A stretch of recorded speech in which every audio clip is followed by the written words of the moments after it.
Vedu wei ndaitawo dambudziko. I had my company and it was running smooth and well.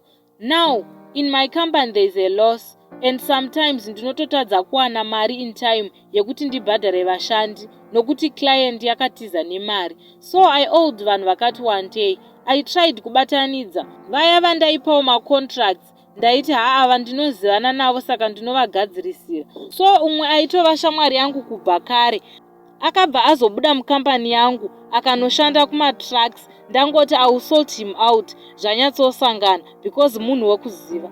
So akazongotanga kusadera mafoni angu kana kupindura mameseji. Zvakandinetsa, ndakazoshamisika kwasara gore. Akaudza mukoma vangu kuti ndakadya mari yemunhu asiriye, handina chandichabata chichabuda kusvika ndife. Shuwa kutaura kwandiri kuita I'm suffering. I lost all my cars. Pokugara handichina, hapana kana client iri kundifonera kuti indipe basa.